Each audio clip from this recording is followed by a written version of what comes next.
रात के 11 बज रहे थे जब राहुल ने देखा कि बस स्टैंड पर सिर्फ एक ही बस खड़ी थी। गांव की आखिरी बस। यही लिखा था उसके आगे के बोर्ड पर।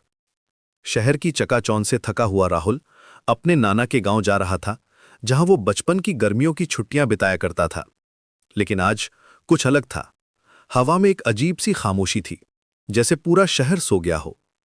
बस में चढ़ते ही राहुल को एहसास हुआ कि यहां सिर्फ 3-4 यात्री और बैठे थे। ड्राइवर एक बुजुर्ग आदमी था, जिसकी आंखें रियर व्यू मिरर में कभी कभी दिखाई देती थीं। राहुल ने पिछली सीट चुनी और खिड़की से बाहर देखने लगा। शहर की रोशनी धीरे धीरे पीछे छूटती जा रही थी और सामने अंधेरे जंगलों का सिलसिला शुरू हो गया था। पहले घंटे तक सब कुछ सामान्य लगा, लेकिन जब बस एक छोटे से गांव के पास रुकी तो कुछ अजीब हुआ। एक औरत चढ़ी, सफेद साड़ी में, बाल खुले हुए। उसका चेहरा साफ नहीं दिख रहा था, क्योंकि वो अपना सिर झुकाए हुई थी। वो सबसे आगे की सीट पर बैठ गई। राहुल को लगा जैसे बस में तापमान अचानक गिर गया हो। अगले स्टॉप पर एक बूढ़ा आदमी चढ़ा। उसके कपड़े फटे हुए थे और उससे मिट्टी की गंध आ रही थी। वो भी चुपचाप एक कोने में बैठ गया।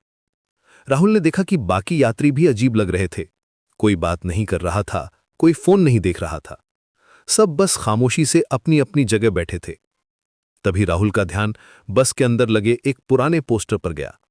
उस पर लिखा था, सावधान, रात की यात्रा में सतर्क रहें। नीचे छोटे अक्षरों में कुछ और लिखा था, लेकिन अंधेरे में वो साफ नहीं दिख रहा था।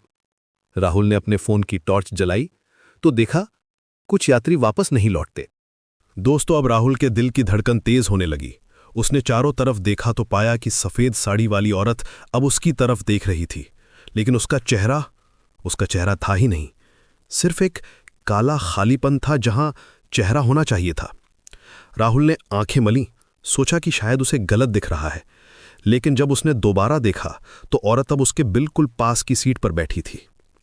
बस अब एक ऐसी सड़क पर चल रही थी जो राहुल को बिल्कुल पहचानी नहीं लग रही थी। दोनों तरफ घने पेड़ थे और उनकी शाखाएं बस की छत को छू रही थीं। हवा में एक अजीब सी आवाज आ रही थी, जैसे कोई रो रहा हो या फिर हंस रहा हो। राहुल ने ड्राइवर से पूछने की कोशिश की कि वे कहाँ जा रहे हैं, लेकिन ड्राइवर ने जवाब नहीं दिया।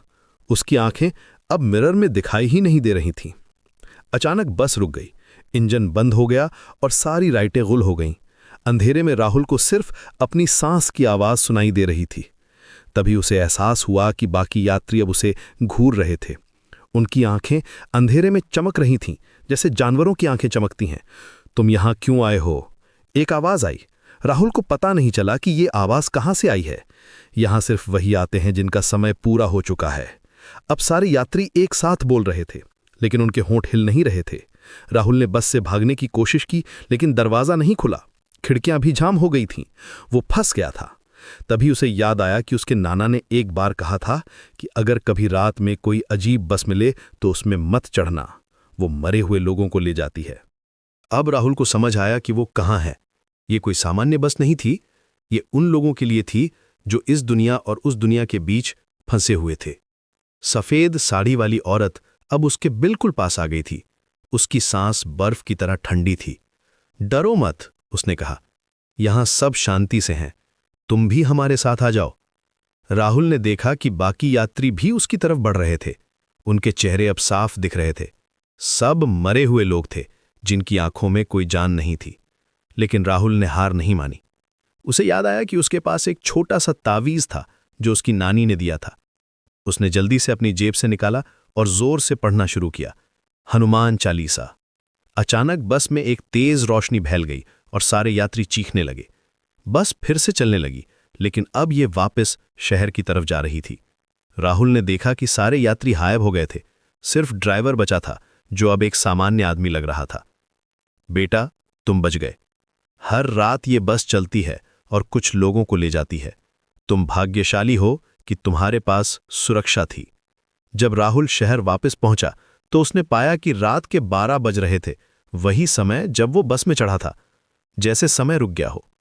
उसने कभी किसी को इस घटना के बारे में नहीं बताया, लेकिन अब वो हमेशा रात की यात्रा से बचता है, क्योंकि वो जानता है कि कहीं न कहीं गांव की आखिरी बस अभी भी चलती है और वो उन लोगों को ढूंढती है जो अकेले हैं, डरे हुए हैं और जिनके पास